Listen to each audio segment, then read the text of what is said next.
Sur cette vitrine, ce que nous avons voulu mettre en évidence, ce sont des techniques innovantes qui vont essayer de répondre aux enjeux de l'agriculture de demain. Cette agriculture de demain, elle doit répondre à différents enjeux. D'abord, de rester performante pour assurer la rentabilité économique de l'exploitation, mais aussi de répondre à des attentes vis-à-vis de la protection de l'environnement, vis-à-vis du respect, de l'amélioration de la fertilité des sols. Et donc tout ceci nous amène à devoir faire évoluer les pratiques agricoles. Et donc nous sommes là pour explorer des nouvelles pistes et essayer de guider les agriculteurs dans l'évolution de leurs pratiques.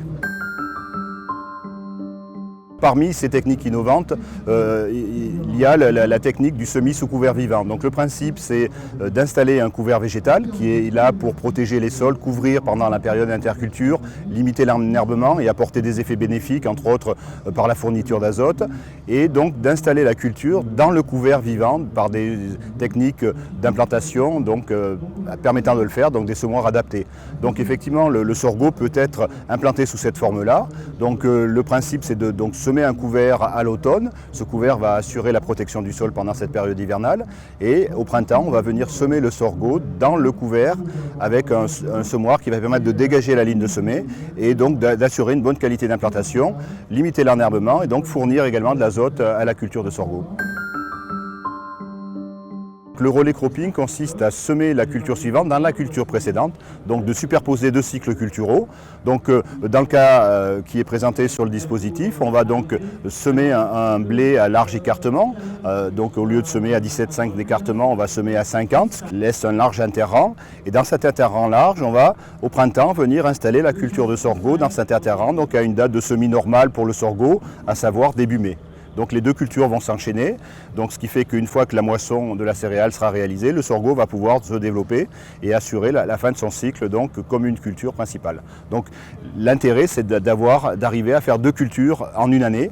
Et on est en cours d'évaluation pour voir un petit peu ces techniques et performantes, permet d'améliorer les résultats et de voir un petit peu quels sont les avantages et les inconvénients et les contraintes à mettre en œuvre pour pouvoir réussir cet enchaînement de deux cultures. Une autre technique innovante que l'on évalue et que l'on présente sur le dispositif des culturales, c'est donc le semis d'une interculture avant l'installation du sorgho, un couvert végétal qui est un couvert qui sera valorisé pour faire de la biomasse, pour alimenter un méthaniseur, pour faire de l'énergie. Donc le principe consiste à installer une céréale à l'automne. Cette céréale est ensuite ensilée plante entière à un stade immature, vers le 15-20 avril, et pour laisser la place ensuite à la culture de sorgho qui sera semée après l'ensilage de cette biomasse.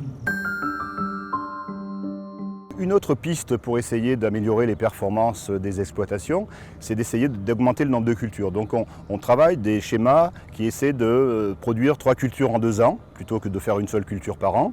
C'est le principe qu'on appelle les cultures dérobées. Donc c'est un schéma qui est un peu plus connu et un peu plus mis en œuvre. Donc le principe, ça consiste effectivement à semer une première culture qui sera une culture d'automne à cycle court, récoltée précocement, si possible plutôt sur le mois de juin.